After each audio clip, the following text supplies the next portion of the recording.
दिल्ली अल्पसंख्यक आयोग में आयोजित एक कार्यक्रम में national commission for minorities educational institutions के चेयरपर्सन जस्टिस नरेंद्र जैन ने शिरकत करी।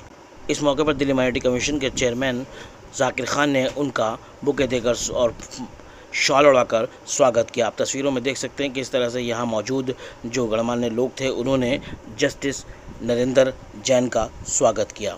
एक रिपोर्ट। दिल्ली माइनॉरिटी कमीशन के चेयरमैन जनाब जाकिर खान साहब भी तशरीफ ला चुके हैं, उनका भी जोरदार तालियों से नरेंद्र जैन साहब यहाँ पर तशरीफ लाए हैं। दिल्ली अल्पसंख्यक या केंद्र सरकार की जितनी भी अल्पसंख्यकों के लिए योजनाएं हैं वो घर घर तक कैसे पहुँचे और उनका फ़ायदा हर माइनॉरिटीज़ के लोगों को कैसे पहुँचाया जाए। और जाकिर भाई क्योंकि जब से आए हैं, जाकिर भाई ने एक वाकई पूरी फिजा में यूँ कहूँ कि प्रगति के विकास के जिक्र छेड़ दी है। हर दिन यहाँ पर कुछ न कुछ होता है। कभी माइनॉरिटी कमीशन नेशनल के प्रेसिडेंट आते हैं, कभी आर्टिस्ट आते हैं, कभी स्वयंसेवी संस्थाएं आती हैं, कभी पत्रकार आते हैं। मुझ जैसा पत्रकार भी यहाँ पर नहीं आता था कभी, लेकिन जब से इन्होंने पूरी की पूरी यहाँ पर बागडोर संभाली है और जिस तरीके से जिस शिद्दत से काम कर रहे हैं, मैं देख रहा हूँ कि यहाँ पर एक से एक नुमाया हस्ती बैठी है। National commission for minorities educational institutions जो हमारे हैं उसके आप चेयरपर्सन हैं ऑल ओवर इंडिया के।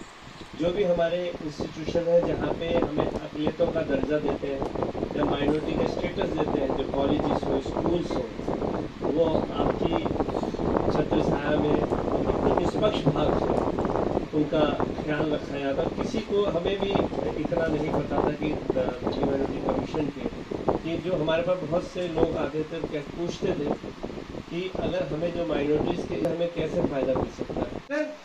Education institution of your choice, that is all, that's all। कुछ भी नहीं है और कॉन्स्टिट्यूशन में आप अपने एंशियंट मॉन्यूमेंट्स बचा के रख सकते हैं। किसी भी माइनॉरिटी कम्युनिटी के लिए एक रिजर्व वार्ड मेंबर की सीट भी नहीं है। आप असेंबली और किसी की बात तो छोड़ दीजिए। अब जिस वक्त में हम हैं आपके सामने हैं, और सबसे बड़ी बात, minority word is not defined in our constitution of India. Minority word is not defined. Then in Kerala education bill case, a matter goes before Honorable Supreme Court, and after hearing both the parties advocate, Honorable Supreme Court has opened the dictionary, and which dictionary? Oxford Dictionary, and says that numerically who are below 50% are the minorities in below 50%, numerically who are the below 50% are the minorities। that राष्ट्र की मुख्य धारा में लेकर के आएंगे, ये इसके पीछे उद्देश्य है। मैं धन्यवाद देना चाहूंगा जीतो जैसी संस्था का, जो जैन समाज जीतो चलाती है। मैं धन्यवाद देना चाहूंगा जामिया मिलिया इस्लामिया को। अब की बार वहां से मेरे ख्याल 36 बच्चे इंडियन सर्विसेज में सेलेक्ट हुए हैं, क्योंकि वहां पर कोचिंग इंस्टीट्यूट चल रहे हैं। ये जो आपकी डिग्रियां हैं, ये डिग्रियां केवल आपके फीस की रसीदें हैं।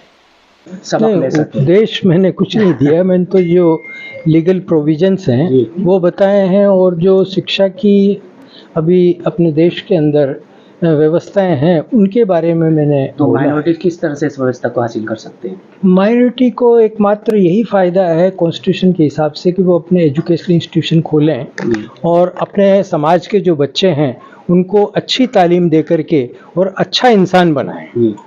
अच्छा, जैसे अब आपसे अगर मिलना चाहे, जैसे हम आते हैं दिल्ली में, कभी भी मिल सकते हैं। मैं कभी भी किसी से भी मिलने से इनकार नहीं करता।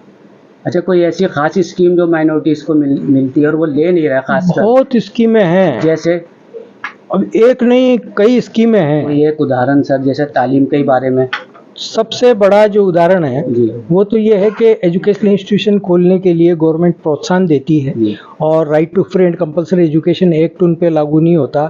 टीचिंग स्टाफ वो अपना भर्ती कर सकते हैं, क्योंकि एडमिनिस्ट्रेशन उनके हाथ में है। अपनी इच्छा का वो हेडमास्टर या प्रिंसिपल अपॉइंट कर सकते हैं। कोई ये नहीं कह सकता कि साहब मेरा तो मेरिट में नंबर आता है, मैं सीनियर हूँ, वो माइनॉरिटी एजुकेशनल इंस्टीट्यूशन के जो स्टेक होल्डर्स हैं वो अपॉइंट करेंगे उसको। अच्छा, इस पर भी जजमेंट है। सवाल था, आपने यूनिवर्सिटी के लिए भी बोला कि एक सिंगल पर्सन यूनिवर्सिटी खोल सकता है, तो क्या एक सिंगल पर्सन डीम्ड यूनिवर्सिटी, क्योंकि इतना बड़ा जब यूनिवर्सिटी खोल सकता है तो डीम्ड यूनिवर्सिटी तो अपने आप ही खोल सकता है। डीम्ड खोल सकता है, बिल्कुल खोल सकता है, पर हर स्टेट में एक एक्ट पास होता है जी, प्राइवेट यूनिवर्सिटी एक्ट के अंतर्गत, उसको रजिस्टर्ड कराना पड़ता है। वहाँ की असेंबली से वो एक्ट पास होगा तो यूनिवर्सिटी बनेगी। दिल्ली में ऐसा है, सेंट्रल गवर्नमेंट का कानून है। तो नहीं, बंद नहीं है, प्री मैट्रिक स्कॉलरशिप बंद है, पोस्ट मैट्रिक स्कॉलरशिप अभी भी चालू है और 15 जुलाई से वो खाते में पैसे आना शुरू हो जाएंगे, लेकिन अभी तक आए नहीं है साहब। अब वो आते लेट ही हैं। सर, स्कीम्स को लेके माइनॉरिटीज को किस तरह का मैसेज है आपकी तरफ से कि कितना माइनॉरिटी कम्युनिटी को जो स्कीम्स है उनका ज्यादा से ज्यादा फायदा उठाना चाहिए। अभी हमने यहाँ पे डॉक्टर नरेंद्र जैन साहब ने बहुत विस्तार के साथ हमें बताया कि किस तरीके से माइनॉरिटीज़ के जो लोग हैं वो फ़ायदा उठा सकते हैं, कि किस तरीके से अपनी यूनिवर्सिटी खोल सकते हैं और कितने अधिकार माइनॉरिटीज़ स्टेटस के जो स्कूल हैं, कॉलेजेस हैं, यूनिवर्सिटी हैं, उनको जो अधिकार दिए गए हैं वो किसी और को नहीं दिए गए, उनका लाभ उठाना चाहिए। और इतना कुछ होने के बाद भी अगर बच्चे शिक्षा से पीछे रहें तो कहीं ना कहीं ये माइनॉरिटी के समाज में हमारे अंदर कहीं ना कहीं कमी है।